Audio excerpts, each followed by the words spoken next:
Hey guys, it's your boy, Ballface8020, back again with another great response video. So, there may have to be a second part to this video, because I definitely didn't make it through the full thing of the video I'm responding to. Casey sat down to do an in-person interview. This wasn't remote, nothing via like iPhone or anything like that. Or Skype. This was just an in-person, in the studio interview with Michael Sartain, who's this shitbag scam artist. You may have seen him. You may have seen in the whole masculinity space. You may have seen him get humiliated by his own girlfriend on the whatever podcast. You can go look it up if you're interested. The thing about Michael Sartain is he seems like a nice guy. I mean, like a dork, but a nice guy. It's just that, he's a scammer. Like, does he know he's a scammer?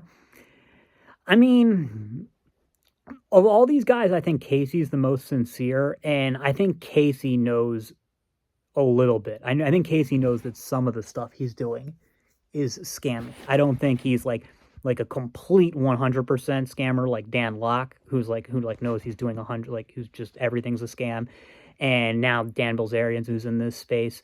But he was a real piece of shit. Casey's, I think, the most sincere. He knows a little bit that he's scamming. And he's probably somebody more like Kino Body. Because, Kino Body, I mean, yeah, I don't know. I don't know. I don't want to get too off topic here. Michael Sartain, though, is probably like one of those guys. Like, does he is probably like more like Casey. Like, he doesn't totally know he's a scammer, or he doesn't mainly know he's a scammer, but what he's doing is still a scam. And he, and so this is what people do, like salespeople, like people in sales or who are promoting themselves will, lie and exaggerate and stuff. And it's, to some extent, it's part of the game, and to some extent, it's scammy and scummy. So no, not a Michael Sartain fan. I will say that he's a pretty good interviewer, though. He did a good job running this interview. And you could tell he actually had taken the time to do research about, who Casey is and what Casey does. And because, the thing is, I mean, I didn't make it through the whole thing, but the interview goes for over 2 hours. And what I've seen of it so far, these are two idiots with nothing of substance to say, talking for over 2 hours. And there's like no filler content. It's all like the entire time they're really talking about like real stuff. And like, it's a bunch of nonsense, but it's real nonsense. And it's no time where they're just, trying to like fill up time or anything like that. It's all substantive in its non-substance. So, good on that. Good on him for that. Good on Casey for, having a fleshed out, if idiotic, worldview. But, yeah, so, I mean, I want to talk about some of the things Casey said. So far, like, the part that I've taken notes on, I've seen a little further into the interview than this, but the part that I've taken notes on, I think is, like, 1/4 of the way through. So, I mean, it's like, that's what I'll be responding to here. And I didn't take notes on all of it. There were a couple of things that I was like, this is getting too off topic for the video, so I'm not going to talk about it. So here we go. We'll see how long this is. Okay, first thing, before we even get to it, and I know I've talked about this before, Casey looks big. He looks big. I was watching one of his earlier videos, or one of the earlier videos I made responding to him. And Casey is, I hadn't realized quite how much bigger Casey had gotten. Casey has at least 15 pounds of muscle, at least 15 lean pounds heavier than he was in his earlier videos. And again, I know I've said this before, I think it really shows the danger of bodybuilding culture, because Casey had a good physique before that. He had a good, strong physique. Casey he's only 5'10", but he has an above average frame. It's not huge, but it's bigger than average. Like solid UFC welterweight size. So, bigger than average guy. But you know what? He maxed out. he maxed out that frame by the time he was 20 years old. He wasn't going to get any bigger. And that's going to happen to you when you lift weights. You're going to hit your genetic ceiling pretty fast. And your genetic ceiling is going to not be that big. If you could be big, you'd be big. You know, you wouldn't need weights for it. You know, there are some people with just incredible bodybuilding genetics who can gain like 40 pounds, 40 lean pounds. But, that's about as big as big a difference as you're going to get. And, and a lot of those, like Arthur Jones, the guy who made the Nautilus machines, like he said in an untrained state, he weighed 155, like a lean 155. Then when he did bodybuilding and stuff, he would get up to around 205. And you got to figure, like, I'm not sure how well he measured, but he was like, a lot of that weight wasn't lean. A lot of it was body fat. And he was probably like at least 5% body fat more at 205 than he was at 155. And he said that when he like people who knew him, like stuff, when he had his shirt on and stuff, didn't even know that he lifted weights. You know, he said like there was one guy who he was working with, who he had been working with for years. And there's this time that, Arthur was like fixing something and he had his shirt off. And the guy saw him, was like, wow, you're a really muscular guy. And he was like, well, yeah, I lift weights. And he said, I didn't know you lifted weights. So that's what I'm trying to say is that even a guy like Arthur Jones, who had great bodybuilding genetics, like it's not obvious. You're not going to be big enough that it's like obvious to people that people are like, oh wow, that guy's big. That's not going to happen. So what happens to a lot of guys in who get into bodybuilding culture is they start taking steroids. They start using because they can't get any bigger, and it's the only way to do it is drugs. And Casey, maybe he's technically not doing steroids. Maybe he's just doing high doses of TRT. But it's, as I've said before, it's the same thing. And look, you can do it in a safe way. You can do TRT in a safe way. I'm not saying that it's like necessarily horrible, but I'm saying that, it shows that a problem that like these naturally, what you can get naturally isn't enough when you get into this culture. It kind of warps what you think is attractive, and it becomes this sort of unhealthy obsession. And it's not good for you. It's not good for you. I mean, physically, maybe it's okay, although I wouldn't be surprised if it does have some problems down the line. But it's not good for you mentally, and it doesn't look good. It doesn't look good. Like the thing is, to people who aren't in that culture, find a natural physique much more attractive. Casey looked better when he was slimmer. Yeah, I know he was a lot younger. But the more natural athletic body that Casey had was way better than this, Frankenstein bodybuilding stuff he has, An unnatural physique doesn't look good. Okay, enough digression there. So Casey is talking about, like some of this is his background in YouTubing, and I didn't know a lot. I didn't know some of this, but he said his first 350 or so videos weren't about game, women, dating, anything like that. They were just about fitness. And he was putting a lot of effort into editing them, and they were, doing okay, but he hit the wall, and he just could not get the channel to grow, no matter what he did. Until he did a few videos about flirting, which just blew up. And I think that says a lot, about what got Casey into this space. So some people are going to take this and run with it and say that, oh, Casey's always been a scammer. He's just doing it for the money and stuff like that. It's like, look, there is some of that there. Casey does really believe this shit, though. However, when you hear that, that's how, he got into it. He actually got into it for the money. I'm sure it was all stuff he believed in. I still don't doubt that. But that wasn't his initial intent. He started out as doing real estate. Then he was like, I don't want to do that. I want to do this fitness business. And, and good for him. Fitness is something that he was genuinely passionate about. And then he saw this stuff with dating, and that blew up. Now, again, if you've been following any of this drama, you know that Casey made a video, and I remember when it came out, he's since deleted it, where he says, I don't care about dating at all. I care about making money. Now, what I think happened there is, I don't believe that Casey doesn't care about dating. I know obviously he had to delete that because it looked bad. I think that Casey's real passion is building his business and making money. And if he could coach into people doing that, then he would. And he was trying to follow that when he thought he could imitate Andrew Tate. But and especially this was at a time where he wasn't doing too well. He was still in the recovery stages of his thing with Britney.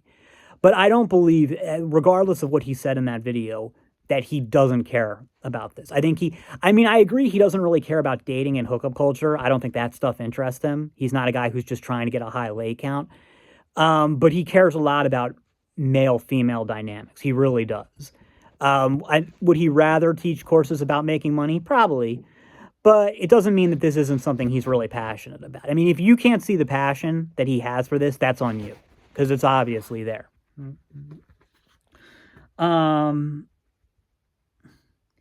Then he said something weird. He said that if you wanted to teach me how to play blackjack or poker, you'd need like at least a private guy, like a private tutor, one-on-one for a month before I'd be able to figure it out. Okay, this statement is very weird to me. Like, Casey doesn't know how to play blackjack or poker? Does he mean to play them, like, because blackjack is very simple. Blackjack takes like 15 seconds to learn how to do. So I'm guessing he's just never played it, which is really weird, which is really strange for, a guy his age. He's never played blackjack? That's fucking weird, man. And poker, again, they never played poker at any of the parties he was at, because he mentions in this video that he's been to a ton of parties. He's never played poker. I know he says he has kind of like a weird learning style. This is a guy who failed algebra 3 times. High school level algebra 3 times. So there may be some kind of learning disability or something there. But that's just a very strange statement. Now, it's like, I like draw. I like 5-card draw, which I don't think anybody plays anymore. That's like from cowboy times. I hate Texas Hold'em with a passion. I hate it. I think it is one of the worst games ever made. I guess it's a little bit more TV friendly than the other ones, but nobody plays 5-card draw anymore. But I could see Casey being not very good at it. I don't. Blackjack, though, is like, you either know how to count cards or you don't. And obviously Casey's not going to be able to count cards, but his mind doesn't work that way. Maybe Cole could if he took the time to learn how to do it.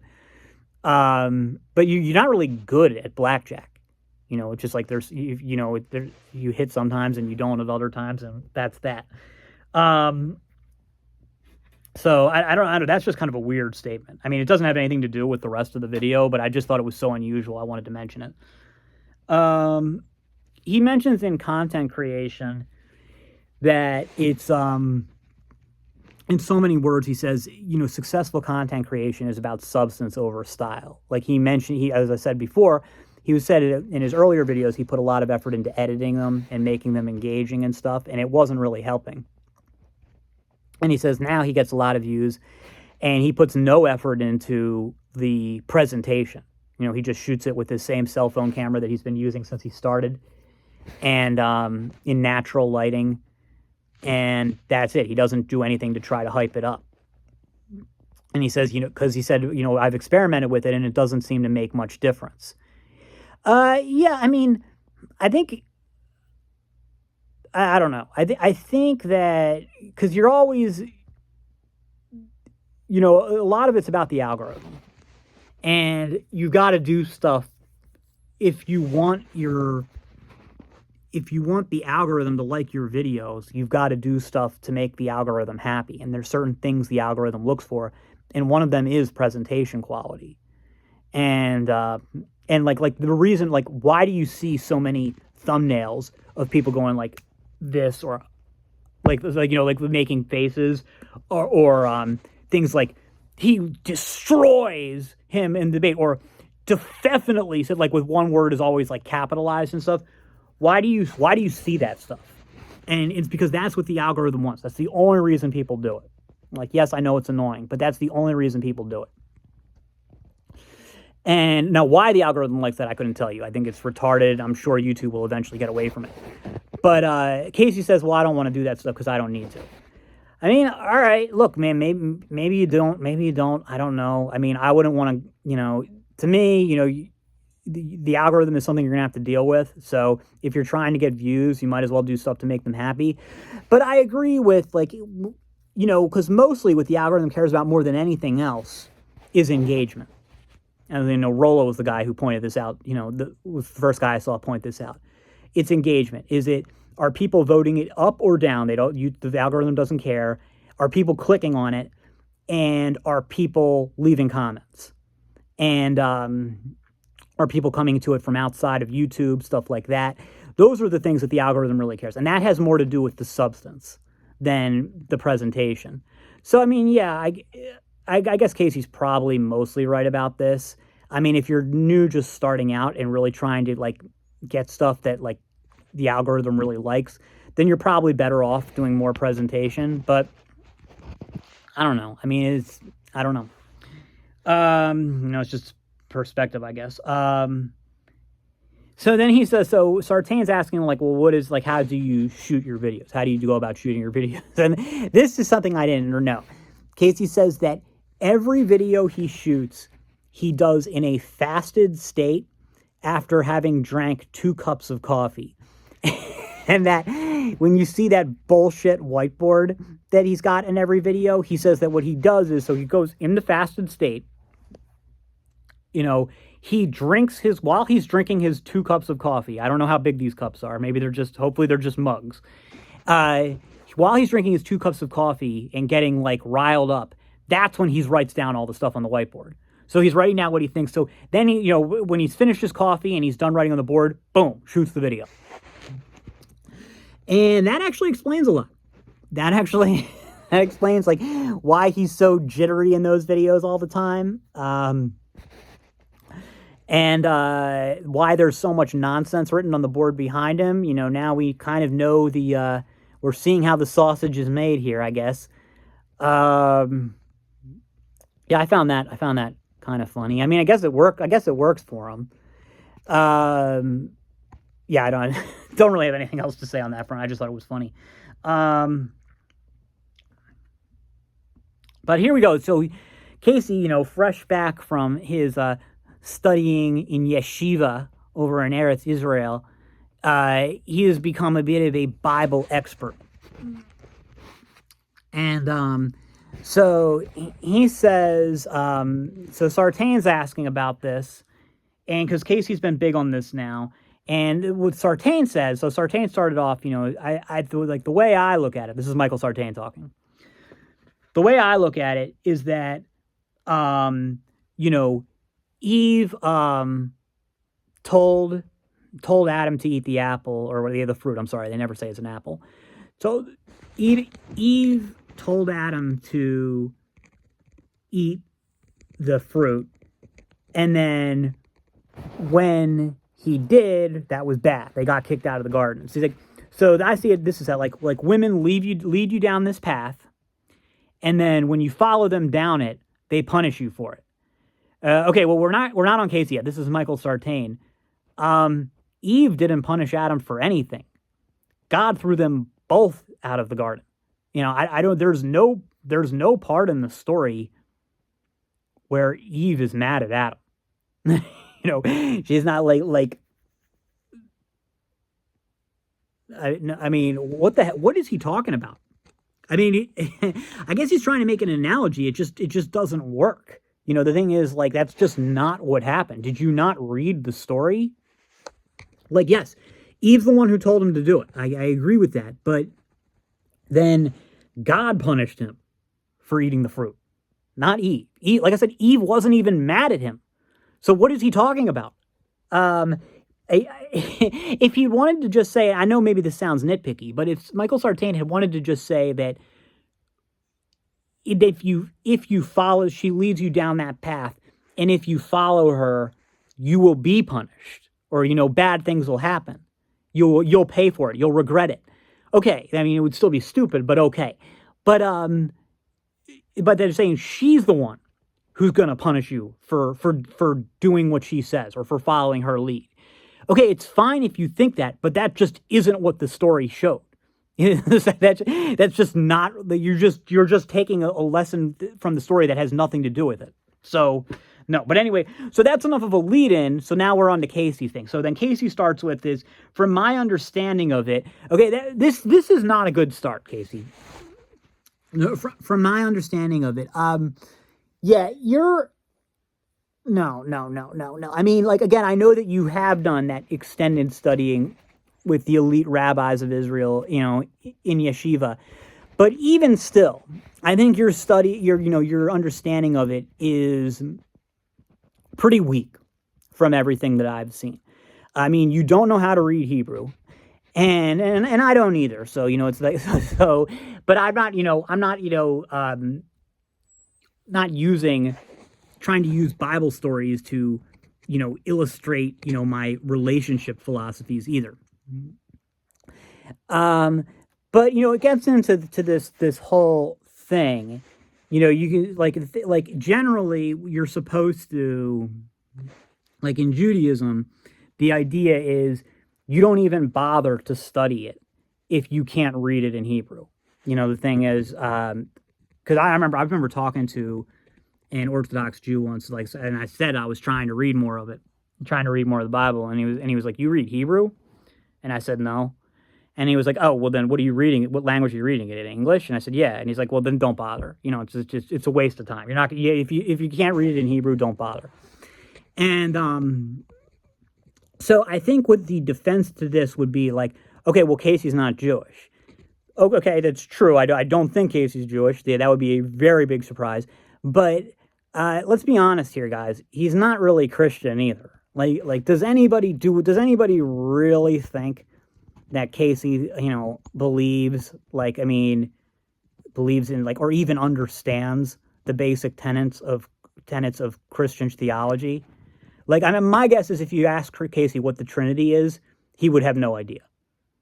And and if you ask him to I don't know, there's probably a lot of stuff you could ask him about that that he wouldn't get. But I mean, even something like the Trinity, my guess is he doesn't know what it is.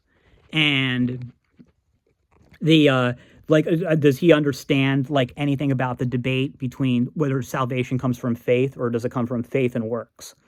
I think he would be like, what the hell? What's works? And so I'm pretty sure that there's nothing I've ever seen to indicate that Casey is a religious Christian. So that being the case, since he's not really a Christian, we go back to what Jesus said and stuff, or who Jesus was. We don't know that much about Jesus. What we do know is that he was a devout Jew in first century Roman Palestine, which means that he would have been somebody who said that you've got to study it in Hebrew, and you have to, everything needs to be studied with a teacher and with relation to the existing oral tradition. So what Jesus would have been against is some schmuck in the 21st century just picking it up in English and then trying to shoehorn it into his masculinity ideology. I can promise you Jesus would have been against that. I didn't know the guy, but I can promise you that much. And but anyway, so that's how Casey starts, though. This is from my understanding of it. It's like, well, Casey, you don't have any understanding of it, but let's continue. He says that from my understanding of it, God isn't mad at Adam for eating the fruit. He's mad that Adam listened to Eve. Okay, Casey, you just didn't read the story, did you? Because that's not what happened. Okay, I mean, it's very clear in the story what God is upset about. God is upset that he told Adam, "Don't eat this." Don't eat this fruit. And he did it anyway. Now, when Adam was confronted about it, Adam then goes to immediately blame Eve. He says, "Well, the woman you gave me, she told me to eat it." So that's the and then she goes and says, "Well, look, I like in so many words, I was just doing what the snake told me. It was the snake's idea or the serpent's idea." So but God was no, I mean, what God kicked them out of the garden for was disobeying his instructions, and they're like, I don't know where Casey would get the idea that God was upset with Adam for listening to his wife. Like that's not in this. That has to be a Casey Zander original, because I've never heard that. I've never heard that before, and I know that there's like lots of different interpretations of the story, but that's a new one. So it might be a case of that saying like when all you have is a hammer, everything looks like a nail. Well, we change it to, in Casey's stance, for like when all you are is a retard, everything looks like a nail.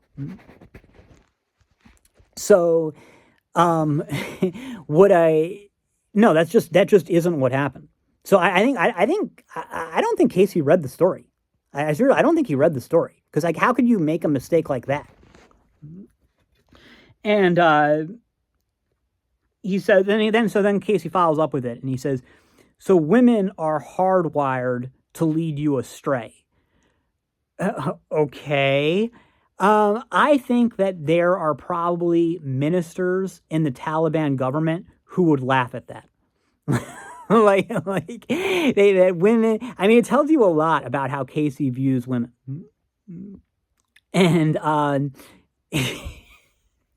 because let's think about historically, why men have restricted women's freedom and wanted to control women. It wasn't because they were afraid that women were going to lead them astray. It's because on a practical level, it's like they had to know that the kids were theirs, and it was part of their authority over the family. And you can agree with it or disagree with it or think that it was taken too far in some cases. That's really not important. But you don't have, going back in history, anything really, certainly not in the Bible, saying that women are designed to try to lead men astray. I mean, maybe, and this is a big maybe, because I don't know that much about Islam. Maybe you could say that in Islam. Maybe. And I don't think Casey's a Muslim. But I'll be honest, and I have read a little bit of Islamic stuff. I've never seen that either.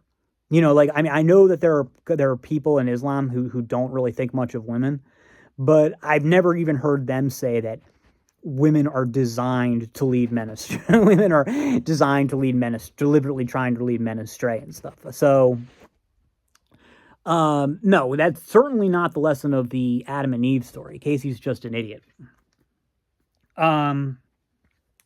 So then Sartain goes to the next thing. And then you said something else really interesting, that hypergamy is original sin. Can you tell us more about that? That's what, Sartain said to Casey. So this, I don't remember Casey ever saying this. I don't know when Casey said this. I guess he did, though. The thing is, before we even get into that, I'm not convinced, based on Casey's response, I'm not convinced Casey knows what original sin is.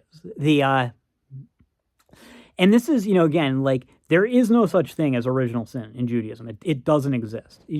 Original sin didn't even exist in all of the early Christianities. Now, the Christianity we have today, Pauline Christianity, did have this idea, and I'm not saying that there's anything wrong with that, but it is kind of a newish idea.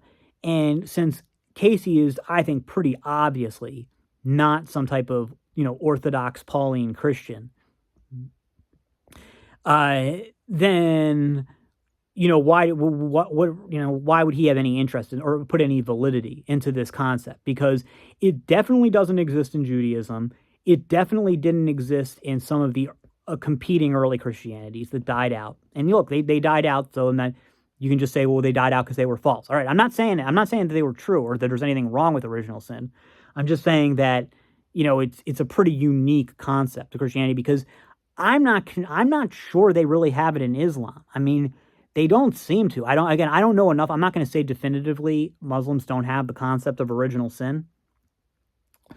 But I will say that if they do have it, it's not a big part of Islamic theology, whereas it's a huge part of Christian theology. So if you don't know what original sin means, it means that once once either Adam or Eve, probably Adam, but whichever, at least one of them, once one of them disobeyed and ate the fruit, like all of humanity, like was cursed with sin for the entire, like the entirety of history, or the entirety of what the opposite of history, the future, in perpetuity. Which means that, and this is like why it gets like sticky about exactly what it means. So like St. Augustine from back in, I guess, the 5th century, you know, who really sort of elaborated and fleshed out this idea of original sin, was that original sin could only be atoned for by Jesus's death on the cross. So, which means that, and the only way for people to, because remember, original sin has nothing to do with what you do in life. You're born into it. So you're born. The only way to escape eternal damnation is to accept Jesus, so that his sacrifice atones for your original sin. So even if you've done no, so you take this to its logical conclusion, if you have a baby who dies at like 3 days old, that baby will go to hell for all eternity, at least if he hasn't been baptized first. That's what Augustine was saying. Because of original sin. If you take, I'm not saying that all Christians throughout the time had thought that, but that was Augustine's theology, which was what he thought was the logical extension of where original sin takes you. And you can agree with that or not, but that's what original sin is. So it's a very important doctrine. I think a lot of people don't understand it. I wouldn't be surprised if Casey doesn't understand it. And of course, something that would lead to eternal damnation for all humanity. Casey's immediate. What Casey gets out of it is it has something to do with women and hypergamy. So that's what Casey says. Hypergamy is the original sin. So what he's saying there is, he says hypergamy is not an action; it's a feeling. It's a feeling that you're not satisfying. So then, what this means is that women will leave you if you love them too much. He said, one too many handholds, one too many I loves yous, she gets the ick. She's out of there. It's like, you stare into her eyes with love a little bit too long when you're being intimate. She thinks, I got this guy. And she goes to look somewhere else. What a fucking moron. What a fucking absolute moron. And, like we've discussed before, it's obviously what happened here is that Casey really was in love with Brittany, and he felt the relationship falling apart. So he tried to win her back. He got more lovey because, he was getting more clingy and stuff. Doing that probably did push her away further. So he's right about that. But what he's wrong about is that what caused her to lose the feels in the first place. It wasn't that he was being too lovey or whatever. It's that she outgrew him. Okay? Casey, I don't really think Brittany was anything special in the looks department. I don't know what kind of person. She seemed like a nice person, but, I don't know. I mean, I'm sure she is. Whatever you think of her, though, she's better than Casey. She's too good for Casey. That's for sure. And she grew up and she realized, and she matured out of it. She outgrew the guy. That's all there is to it, Casey. That's all there is to it.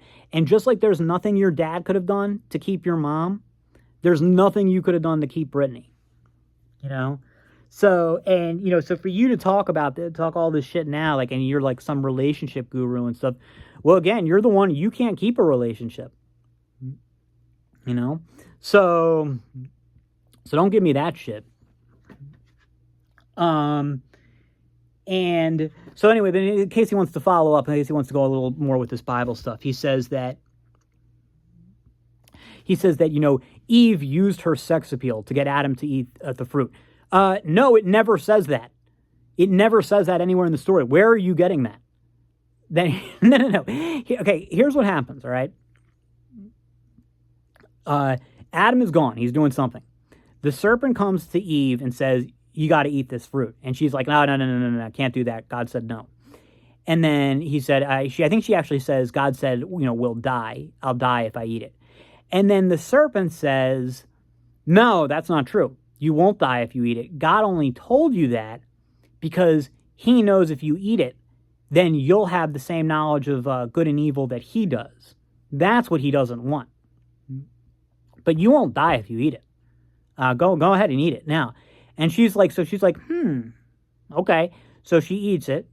And then when Adam comes back, she tells him, she's like, look, I ate this fruit, and she tells him to do it too. So what she probably did, assuming that we don't know how accurate this story is, but what she probably did is said, look, I ate it and I'm okay. Look what the serpent told me. This is, it won't kill us if we eat it. And God just doesn't want us to have knowledge of good and evil. And if we eat it, we'll be all set.